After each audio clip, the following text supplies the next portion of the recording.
setelah kejadian ini viral, apa yang terjadi? Katanya ada yang deketin kamu, mau kasih kamu 2,5 miliar. Oh iya, itu ada yang WA aku.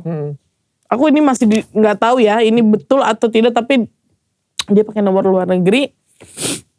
Sudahi semuanya.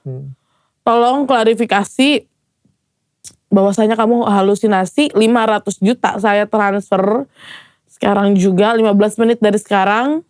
Sisanya setelah kamu mau ngakui bahwasanya kamu tuh berhalusinasi katanya. Dan aku nggak mau. Kamu tidak mau? Nggak mau. Kenapa kamu tidak mau? Nggak mau lah. Orang aku nggak halusinasi. Oh, oke.